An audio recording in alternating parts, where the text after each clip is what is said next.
Olá, ouvintes! Começando mais um episódio do Tá de Clinicagem, o seu podcast semanal de clínica médica. Eu sou Marcela Beleza. E eu sou Nathalie Santana. Muito bem! De volta ao podcast. A gente estava comentando dessa vez com um tema polêmico, né, Nathalie?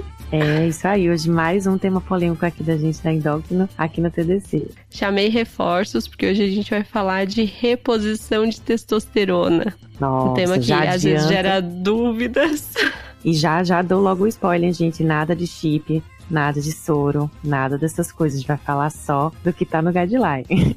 Muito bem, graças a Deus tem um guideline, né? Então, e vários estudos, muita coisa que a gente vai conseguir falar com evidência hoje, né, Nathalie? Isso aí. Já vou deixar aqui no começo o meu agradecimento, né? Com essa minha voz fanha. Vou te agradecer pela presença. E vamos repassar um pouquinho de como que a gente estruturou esse episódio. Sim, vamos lá, Marcela. A gente vai falar primeiro, né, de quando exatamente repor, quais são as indicações formais da reposição de testosterona. Depois, no segundo momento, a gente vai falar dos tipos e de como fazer essa reposição. E lá no final do episódio, a gente fala de quando tem mais polêmica mesmo, né? Quando não repor, quando não tem tanta evidência. Isso aí.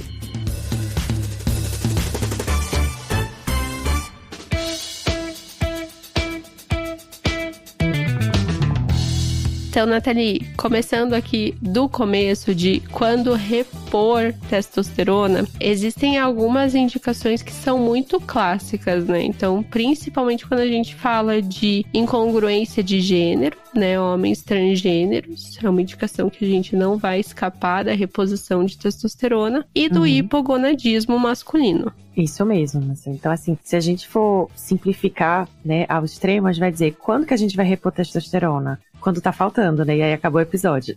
Não é, tem muito mais coisa. Mas a gente vai repor quando tá faltando, e como é que a gente chama isso? De hipogonadismo, né? Então, quando a gente tiver hipogonadismo masculino, a gente vai precisar da reposição de testosterona. E o hipogonadismo é quando a gente tem a redução do hormônio, né? Que no caso é a testosterona. E esse hipogonadismo, ele pode ser hipogonadotrófico ou hipergonadotrófico, né? Lembrando lá dos eixos, né? Da endócrina. A gente vai ter, se o problema for nos testículos, vai ter o hipogonadismo hipergonadotrófico. Se o problema for lá na hipófise, hipotálamo, ou for um problema funcional, que a gente vai falar mais à frente, a gente vai ter o hipogonadismo hipogonadotrófico, ou seja, LH e FSH baixos. Ótimo. Então, o hipogonadismo hipogonadotrófico é aquele central ou secundário, que às vezes a gente vê por aí descrito também, né? Só para deixar esses termos mais claros. Só que daí, Nathalie, a gente entra num... Não vou dizer polêmica que acho que é o termo errado, mas um pouco de dúvida de quando é que a gente pesquisa, como é que a gente firma esse diagnóstico. Eu sei que tem as manifestações clínicas e laboratoriais juntos. Exatamente. Mas clínica de hipogonadismo pode pegar a gente na rasteira, né? Pode. Porque, assim, a clínica de hipogonadismo, a gente tem sintomas específicos e sintomas inespecíficos. E aí é um pouco do que a gente até fala sobre hipotireoidismo, né? Se a gente for para os sintomas inespecíficos, a galera geral vai ter, né? Porque, assim, vai ser aquele ganho de peso, esquecimento, tristeza, a pessoa tá sem motivação, sem energia. Aí, gente, se a gente for levar só esses sintomas em consideração, vai ser diagnóstico de rodo. Vai ser rastreio universal de hipogonadismo. Exatamente. Então, assim, lembrar que os sintomas são sintomas, os que a gente tem que valorizar são sintomas específicos, né? Que são os sintomas sexuais. Tá? Então, como a gente tá falando de hipogonadismo masculino, quando a gente tem deficiência de testosterona, a gente tem sintomas sexuais. Então, a gente vai ter redução de libido, redução de ereção espontânea, inclusive ereção matinal, né? A gente vai ter um paciente que vai ter queixas, pode ter queixa de infertilidade, né? E ele pode também ter até fogachos, inclusive. E ele pode ter redução de pelos. Agora, não os pelos, no caso, relacionados a hormônios, né? Os pelos terminais. Então, essas queixas é que vão nos chamar a atenção. E aí, como a Marcela comentou, vai ser rastreio, né? Não, então a palavra rastreio não entra aqui. Quando a gente fala em diabetes, a gente fala em rastreio, mas quando a gente fala em hipogonadismo, a gente fala em investigação. Se o paciente traz a queixa, eu vou investigar, né? Se ele não tem essa queixa, não tenho por que pedir. Então já fica também a mensagem que testosterona não é um exame de rotina,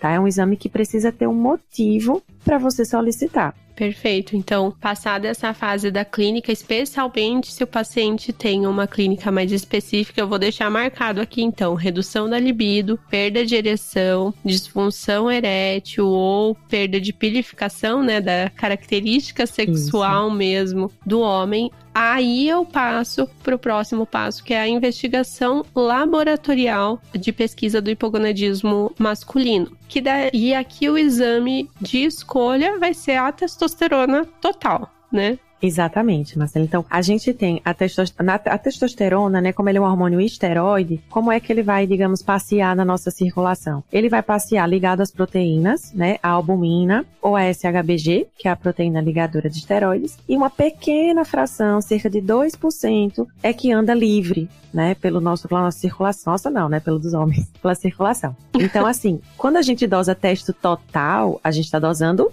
tudo, a fração ligada e a fração que não está ligada. Quando a gente dosa testosterona livre, a gente está dosando esses 2%. E assim, quando a gente dosa hormônio, a gente está dosando quantidades muito pequenas. Por isso que a dosagem é tão cheia de problemas e de coisas que a gente tem que prestar atenção. Se eu for dosar a testo livre, é um menor ainda, então é mais difícil ainda de dosar, se você for pensar na parte metodológica. Por isso que o exame de escolha, como a Marcela falou, é a testosterona total. Só que, como eu falei para vocês, a testosterona total, ela vem ligada na SHBG. E a SHBG é uma proteína que em algumas situações pode aumentar a SHBG ou reduzir a SHBG. E aí a gente já imagina que se minha SHBG está alta, a testo total vai ficar falsamente alta. E também se ela estiver baixa, a testo total vai estar falsamente baixa. Então a recomendação atual é: vai pesquisar? Dose testosterona total. Mas se você tiver condições clínicas que podem alterar esse SHBG, você dosa esse SHBG também e pode dosar a testo livre. Legal. E aqui as principais condições que vão alterar esse SHBG, né, são obesidade, uso de glicocorticoides, pacientes com síndrome nefrótica, mas o próprio envelhecimento, pacientes com cirrose, esses todos eles podem ter alteração dos níveis da SHBG, então a gente tem que ter uma atenção especial para esses valores de testosterona total, né? Talvez eles estejam falseados nessa população. Mas supondo, Nathalie, que eu não estou em nenhum desses cenários, meu paciente era previamente rígido, pedi uma testosterona total, ele tem sintomas, fecha o diagnóstico aqui? Ainda não, a gente precisa descobrir, né, de onde vem esse problema, né? Se é um hipo ou hipergonadotrófico, a gente tem que solicitar as gonadotrofinas, né? LH e FSH. Se o LH e FSH vierem altos, sinaliza que é um problema primário, um problema da glândula produtora, né, que são os testículos. Então aí a investigação vai ser focada nessa vertente. E aí, uma clinicagem importante, se você encontrar um hipogonadismo hipergonadotrófico, não esquecer de pedir um cariótipo, porque pode ser uma síndrome de Klinefelter, que não é uma coisa tão rara assim, tá? E aí vai ser um paciente que, além disso... A gente acha que muito vai ter o diagnóstico ali perto da puberdade, mas às vezes passa, né? Às vezes passa batido, décadas sem ter o diagnóstico. Exatamente. Eles podem ter ginecomastia também, mas assim, fica bem atento a isso e pedir um cariótipo. Mas se vier o LH e FSH baixos, aí você vai ter o hipogonadismo hipogonadotrófico, né? E aí, só complementando, Marcelo, também, essa divisão clássica, né, do hipogonadismo hipergonadotrófico, mas quando a gente entra, que a gente fecha o diagnóstico, como a gente já falou, testo baixa, fechamos o diagnóstico, a gente vai ter dois grandes grupos, que é o hipogonadismo orgânico e o hipogonadismo funcional. E as nossas condutas vão estar muito ligadas a isso, né? O hipogonadismo orgânico, como o nome já diz, é aquele que tem alguma lesão de fato, né? O paciente, por exemplo, tem um tumor de hipófise, um tumor não funcionante, de grande volume, que causou um hipogonadismo, né? Ou ele fez uma radioterapia que lesou, né? A hipófise, ele ficou com hipogonadismo, enfim. Alguma lesão, de fato, estrutural que comprometeu a produção da testosterona ou uma lesão testicular. Isso é hipogonadismo orgânico. Não há dúvidas que eu tenho que repor nesse paciente, né? Porque ele teve a lesão, ele vai ter que repor. O hipogonadismo funcional, eu vou ter o eixo preservado de forma estrutural, mas a função dele está prejudicada por algum motivo. E aí o mais óbvio que a gente pensa é o quê? Vou tirar esse motivo para poder voltar a funcionar. Então, nosso raciocínio, uma vez que a gente fecha, que é hipogonadismo, é ver se é hipergonadotrófico, mas também ver se é funcional ou se é orgânico. Exato. E acho que principalmente essa divisão do se é funcional ou se é orgânico é porque impacta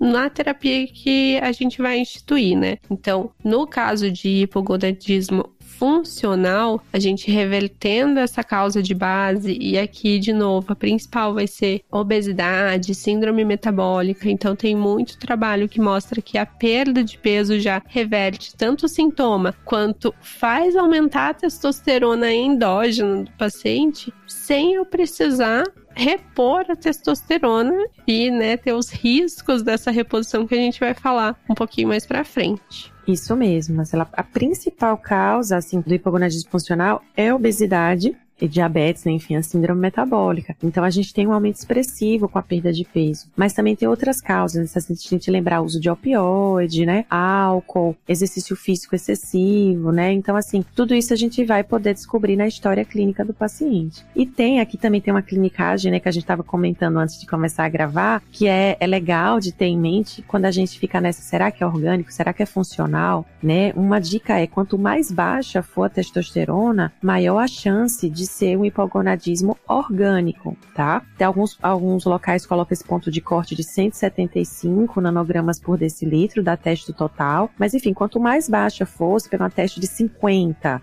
não dá pra jogar a culpa na obesidade e no diabetes, né? Você vai ter que investigar, tá?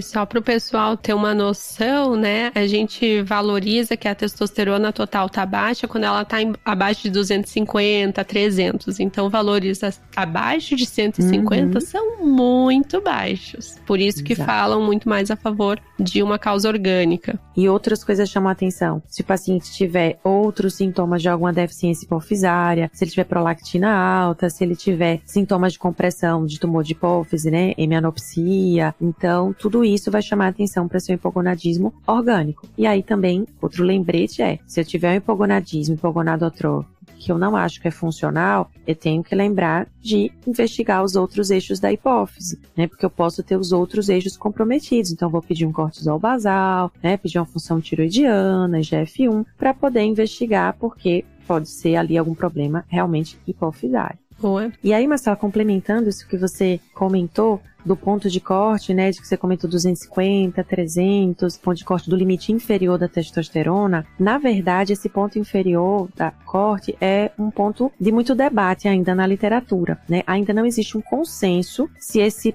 limite inferior da normalidade, se ele deve ser um único valor para todos os homens de todas as faixas etárias, se deve ser um valor diferente para os homens com comorbidades e sem comorbidades. Não existe esse padrão ainda, né? Então, a maioria dos consensos coloca que o limite inferior da normalidade seria 350 nanogramas por decilitro, mas outras referências vão colocar 300, 250. Então, vocês vão ver, pessoal, vários valores diferentes realmente para esse limite inferior da normalidade. Mas o que a gente quer deixar claro é, quanto mais baixo tiver, quando for um hipogonadismo orgânico, vai estar tão baixo que você nem vai ficar preso nessa polêmica. Você vai ver, nossa, tá baixo pra caramba mesmo. Então, deve ser alguma coisa orgânica. Essa é a mensagem. Perfeito. Mais uma daquelas polêmicas de dosagem laboratorial da endócrino. E aqui eu acho que você ia puxar mais uma chaticezinha laboratorial.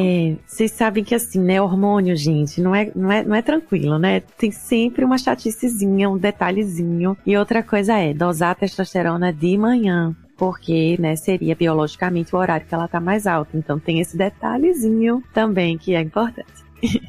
E repetir. Isso, e repetir. De preferência 4 semanas. Dose uma vez e dose em outra manhã. Isso. De preferência 4 semanas de intervalo, tá? De preferência.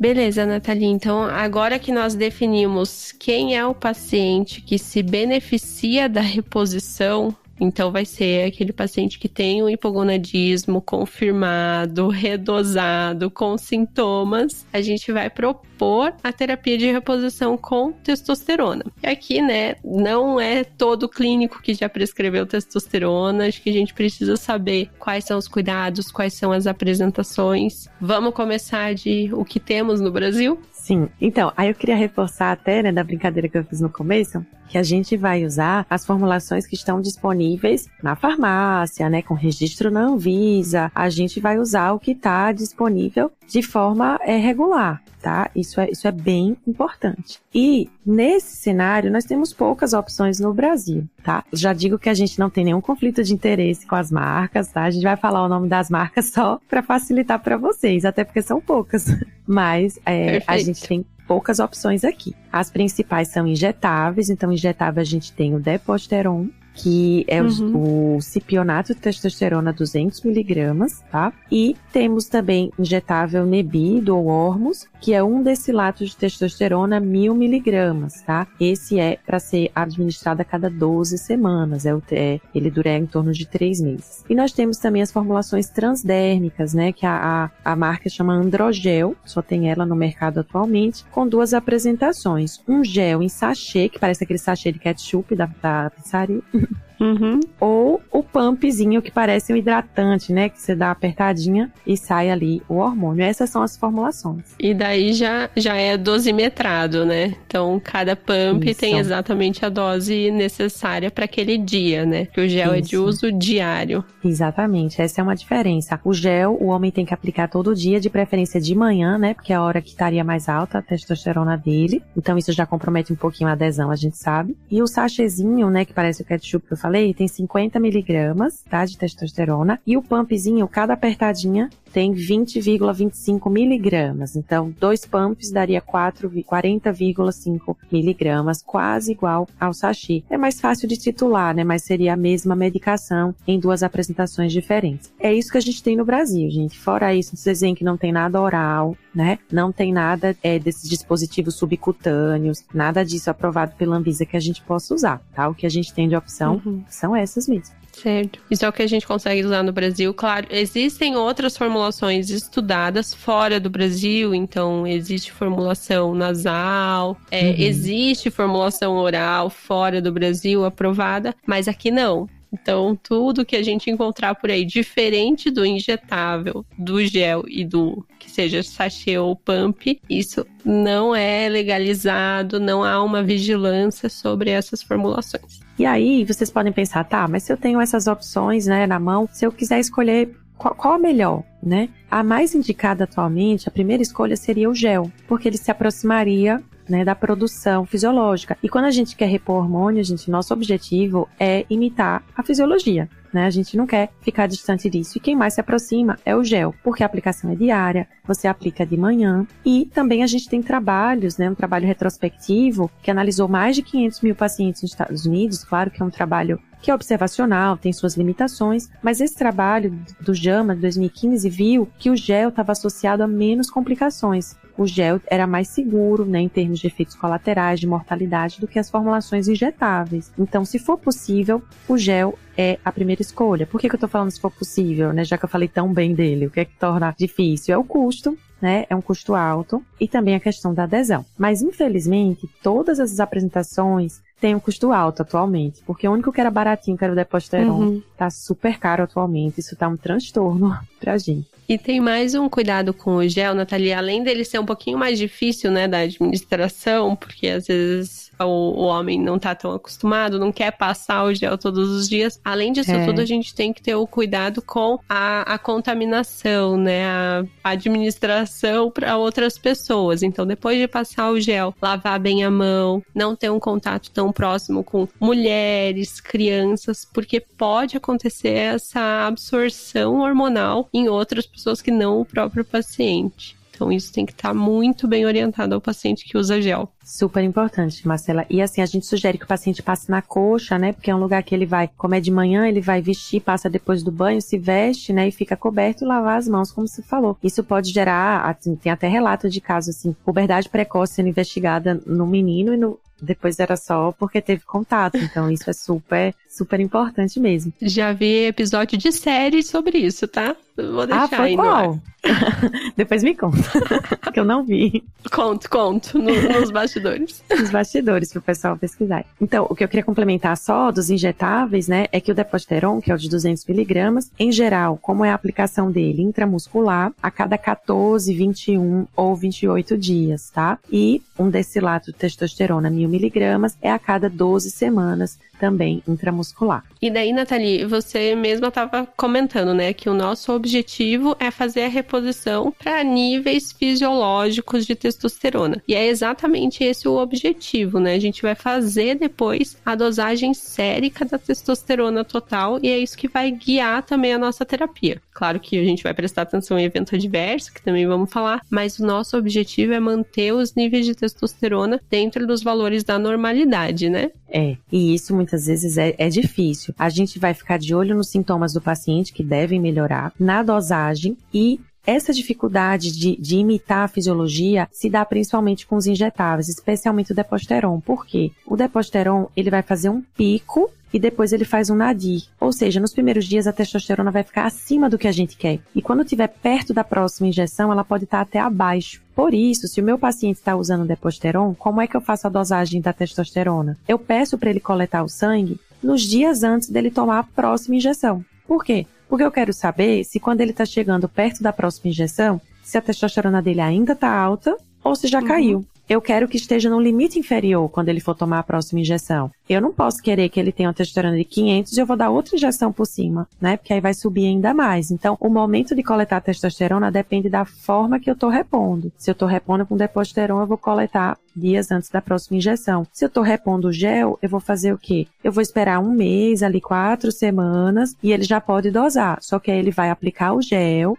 e 2 horas, 3 horas depois, ele vai no laboratório coletar, né? Pode ser até um pouquinho mais. Então, aí eu vou ver se aquele nível tá adequado, tá? Então tem que ter só esse cuidado, que a dosagem da testo tem que estar atrelada ao tipo de reposição que eu tô dando. E não esquecer de um exame super básico, mas que aqui é super importante, que é o hemograma também para esses pacientes, além da testosterona total. Perfeito. O hemograma, porque um dos efeitos adversos mais comuns é a gente ter o aumento do hematócrito, né? Inclusive, pacientes que já estão com o hematócrito acima de 50, a reposição hormonal é contraindicada, então você não inicia a testosterona para pacientes que têm hematócrito acima de 50, ou que habitualmente não é muito comum, se a gente está falando do hipogonadismo. Mas se você já está fazendo a reposição de testosterona, você acompanha e tolera até um hematócrito de 54. Passou disso, você vai ter que suspender, rever a dose aí, especialista que manda. É isso mesmo, Marcela, que a gente faz. Outra coisa que a gente costuma ficar de olho é o PSA. E aí a gente acaba, se o PSA aumentar mais que 1,4 em um ano ou ficar acima de 4, a gente tende a suspender e pedir uma avaliação da urologia. Exato. Então isso também é monitorizado ao longo do tratamento. E claro, existe um pouco de polêmica aí também, né, Nathalie, em relação ao paciente com câncer de próstata, se já tratou câncer de próstata e vai começar a terapia com reposição hormonal de testosterona, mas o que é uma boa prática médica, né? Que o paciente tenha um PSA dosado, se ele tem um nódulo de próstata, que seja pelo menos minimamente investigado, faça um acompanhamento urológico antes de iniciar a reposição com testosterona, né? Na ideia de que o câncer de próstata é um tumor hormônio sensível e aqui a gente pode estar fazendo progredir uma doença maligna com a terapia de reposição hormonal. Então assim, esse ponto da próstata é super controverso mesmo. E o que a gente tem de consenso atualmente é que parece, assim, o que indica que a terapia com testosterona, de fato, pode aumentar o PSA, pode aumentar o volume da próstata a curto prazo, mas não parece aumentar o risco de câncer. Ele parece, talvez, fazer com que esse câncer aumente mais rápido, né, e se manifeste. Essa parece ser a concepção atual do que a literatura mostra, mas qual é o nosso grande limitante? A gente não tem estudos a longo prazo, que é o mesmo problema do risco cardiovascular, tudo. Falta estudo a longo prazo, a gente não tem tanta certeza. Então a gente tem que ter esses cuidados que a Marcela comentou. Perfeito. Então, Nathalie, a gente estava falando aqui de tudo que a gente tem que monitorizar no paciente que está em terapia de reposição com testosterona. Existe a controvérsia que a gente estava comentando do câncer de próstata e também existe controvérsia em relação a evento cardiovascular, né? Uma coisa que tinha-se muito medo, saíram estudos recentes. Como é que a gente aborda esse paciente que tá usando terapia com testosterona? Esse é um dos pontos mais sensíveis mesmo, assim, fica todo mundo preocupado, né, com razão. Os resultados dos estudos, dos trials, foram conflitantes, né, teve trabalho mostrando que aumentava o risco, mas depois foi visto que esse trabalho tinha problemas metodológicos sérios, então foi ver mais a fundo. E aí, o que parece atualmente é que não aumenta o risco se for bem indicado, tá? Mas é o mesmo problema, não temos estudo a longo prazo para ter esse resultado de uma forma com mais segurança, assim, digamos, pra gente, né? Perfeito. Acho que as diretrizes, né, que a gente viu, a mais recente era da Endocrine Society, que acho que é de 2019, e ela ainda não contemplava um dos estudos que acho que foi um dos mais falados ano passado em relação à terapia com testosterona, que foi o Traverse, né?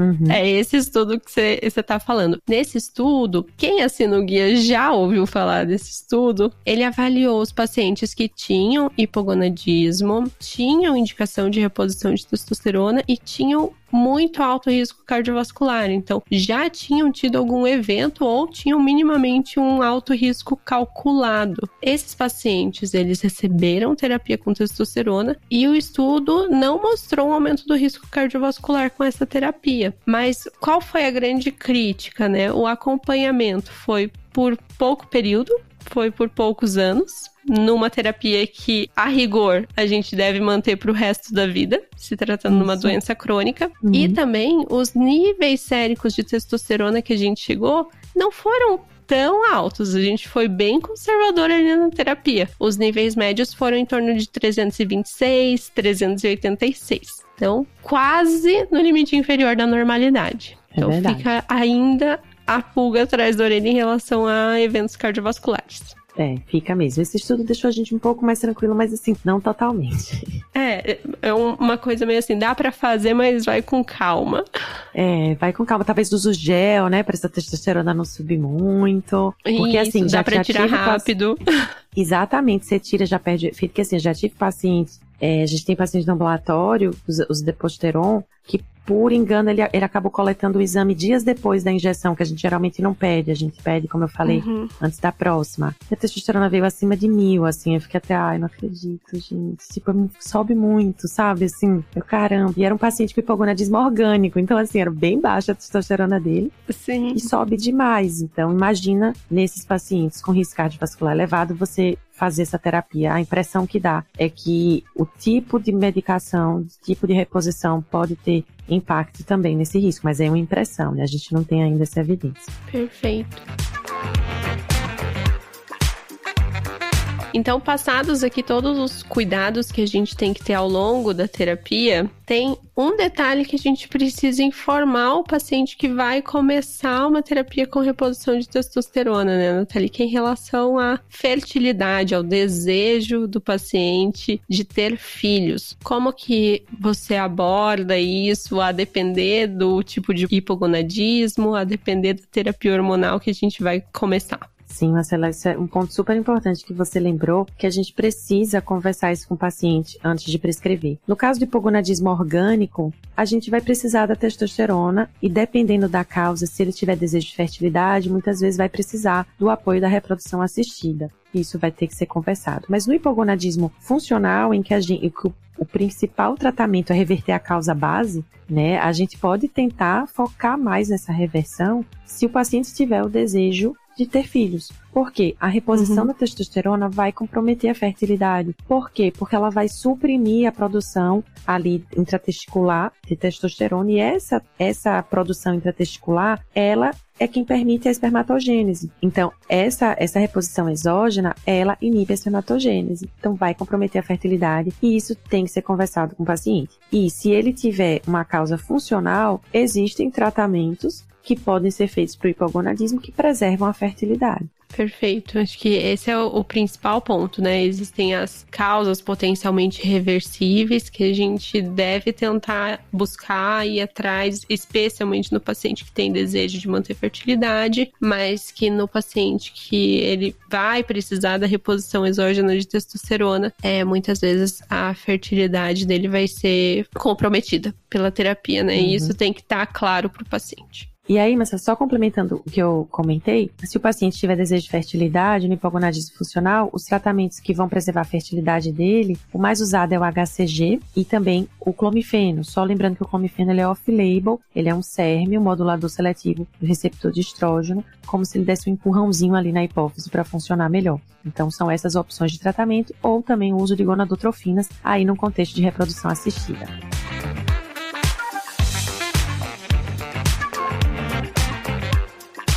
Beleza, então, Nathalie, a gente já revisou aqui no episódio o que é hipogonadismo, como fazer o diagnóstico, já vimos que o nosso paciente tem uma indicação de repor a testosterona, vimos se ele precisa de algum acompanhamento especial em relação a câncer de próstata, evento cardiovascular. Vamos acompanhar o hematócrito dele, excelente. Mas agora, como é que eu faço na prática para prescrever, né? Eu já fiz a minha escolha, seja pelo gel, seja pelo injetável. Você estava me falando que tem um último detalhe que é do receituário. Pois é, Marcela, esse é um detalhezinho que eu acho que as outras medicações não têm. Então, para prescrever a testosterona injetável, a gente vai usar o receituário especial, mas tem que colocar o CID da doença e o CPF do médico. Então, você tem que colocar o seu CPF lá na receita. E o CID. Então, assim, eu só conheço isso para testa. E as injetáveis, como eu tava falando, o gel, eu não sei exatamente por quê.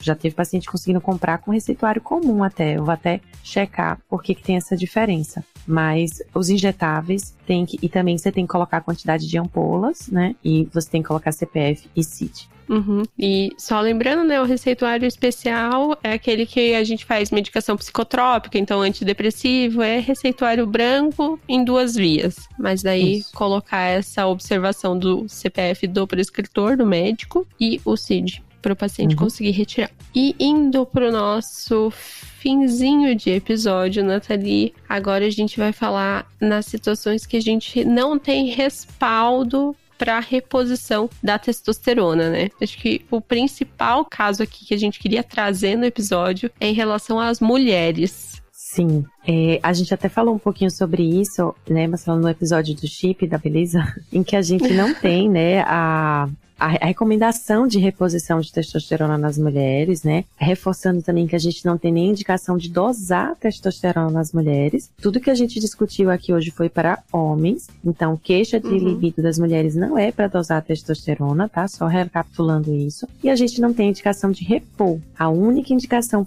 assim, formal que a gente tem de uso de testosterona em mulheres é no caso do transtorno do desejo sexual hipoativo, que é uma dose bem baixinha, 1 miligrama, é uma dose que a gente nem tem no mercado brasileiro, teria que ser manipulado, que já tem várias questões em relação a isso, mas enfim, seria essa dose bem baixinha e seria para você testar se o paciente tem resposta ou não, porque muitas nem têm resposta, né? Porque são outras questões ali envolvidas. Então, essa seria a única situação, né? Como a gente já discutiu bem no outro episódio, os outros usos de testosterona na mulher não são indicados. Absurdos acontecendo em relação à terapia hormonal para mulheres, a essas reposições de hormônios que não devem nem ser dosados nas mulheres. Então, quem não ouviu, depois ouça o episódio 186, por todos esses motivos que a Nathalie já falou, né? Níveis séricos de testosterona na mulher são muito baixos, são sujeitos a erros metodológicos de aferição e, fisiologicamente, a mulher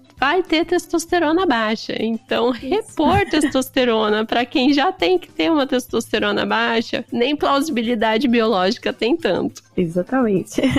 Então, pronto. E daí tem outras tentativas, às vezes, que a gente vê por aí. Então, pacientes que querem usar testosterona para fins estéticos, anabolizantes, isso também, né? Não se faz, existe recomendação contra, né? Aí entra como doping, então nada do que a gente falou aqui no episódio foi com esse fim. A gente estava falando sempre sobre repor para níveis fisiológicos, suprafisiológicos, entraria como doping. Melhora físico-muscular também nos idosos, no contexto de sarcopenia, é muito questionável. A gente vê que o idoso pode até ganhar um pouco de massa muscular, mas funcionalidade é muito controverso. Então, os estudos são bem conflitantes. E uma outra coisa que eu também vi, assim, às vezes as pessoas podem pensar que reposição de testosterona pode melhorar a perda de massa óssea também. Então, pacientes homens que têm osteoporose, repor testosterona poderia melhorar a massa óssea. Não há indicação. O tratamento nesses casos é o tratamento da osteoporose e não a reposição de testosterona. Perfeito, Marcelo. Queria só aproveitar que você comentou isso e fazer um gancho que eu esqueci de comentar lá no começo, né? Em relação a diagnóstico, sempre que a gente encontrar um homem com osteoporose, pensando em diagnóstico, a gente dosa testosterona, tá? Levem isso com vocês. O homem tá com osteoporose, vamos dosar a testosterona dele, pode não ter outras queixas, mas a osteoporose em si já indica a investigação do hipogonadismo. Só lembrei disso agora. Então, passando dessa fase de quem não tem indicação, existe também os pacientes que eu não posso absolutamente indicar a terapia de reposição com testosterona. Os pacientes têm testosterona contraindicada. A gente falou um pouquinho, né, em relação a hematócrito, falamos da polêmica de câncer de próstata, mas tem algumas outras contraindicações, né, Nathalie? Isso, hematócrito acima de 48 ou 50, como a Marcela já comentou, mas câncer de mama contraindica, que é raro, né, em homens, mas pode acontecer. Trombofilia, tá? Vai contraindicar. Insuficiência cardíaca classe funcional 3 ou 4. E se o paciente tiver tido infarto ou AVC recentes, tá? Hiperplasia prostática benigna obstrutiva vai contraindicar. E o câncer de próstata, apesar das controvérsias, ainda contraindica. E o desejo de ter filhos também, que a gente já comentou, é algo que não contraindica totalmente, mas vai ter que ser conversado, porque isso o paciente tem que estar junto nessa decisão. Perfeito. Conseguimos encerrar sem polêmicas aqui. Olha São coisas que estão bem estabelecidas.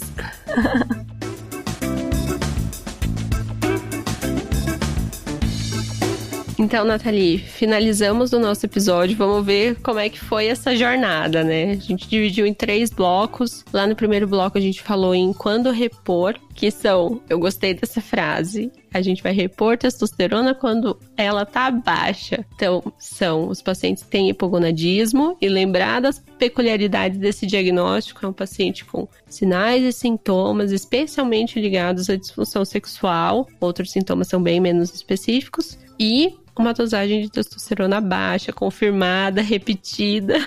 Lembrar que depois de ter feito o diagnóstico do hipogonadismo, a gente vai classificar se ele é primário, então uma causa testicular, ou secundário, uma causa central. E a outra classificação se ele é orgânico, se existe um motivo para esse hipogonadismo, ou se é uma causa funcional, uma outra doença, uma outra condição que está levando a uma disfunção desse eixo gonadal. O hipogonadismo funcional vai ter as suas peculiaridades de tratamento, já no hipogonadismo orgânico, aí sim a gente indica a testosterona para todos os pacientes. Aí a gente falou, né, no segundo bloco de como repor a testosterona, falamos das apresentações no Brasil em gel ou injetável. Gel parece ser mais fisiológico, mas tem que ter alguns cuidados em relação à aplicação, enquanto que a apresentação injetável, ela às vezes é melhor tolerada, mas tem que ter cuidado principalmente em relação a picos, vales, quando fazer a dosagem sérica para monitorização da testosterona.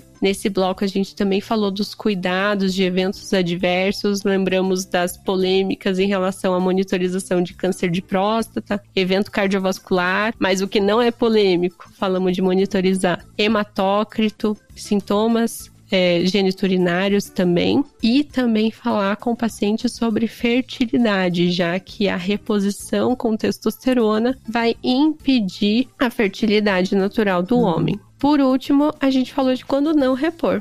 falamos das contraindicações formais, aqui as neoplásicas, câncer de próstata, câncer de mama, insuficiência cardíaca, evento cardiovascular recente, mas falamos também quem não tem indicação porque a gente não tem respaldo na literatura. Falamos de reposição de testosterona em mulher, para fins estéticos, anabolizantes, nos idosos e em outras situações, tipo perda de massa óssea, que a gente não tem evidência de reposição de testosterona para esses fins. Perfeito, Marcela. É isso, temos um episódio.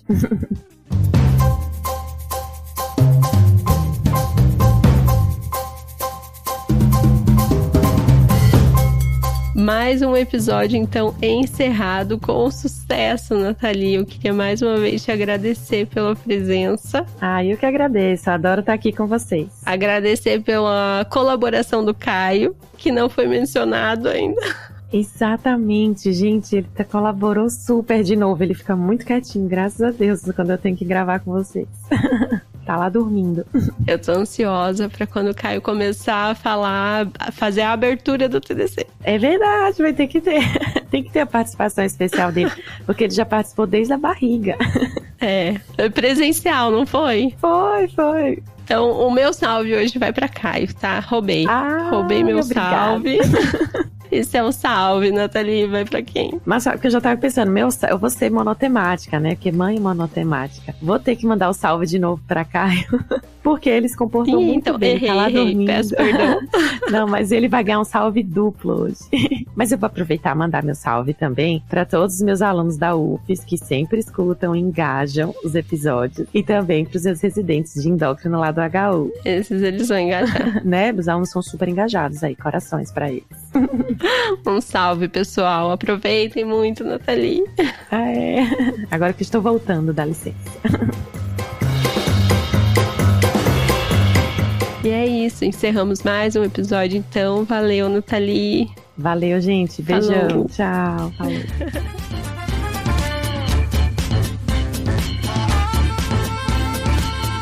Esse podcast tem como objetivo educação médica.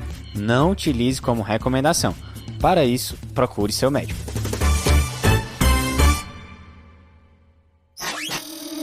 Essa é uma produção do Bicho de Goiaba.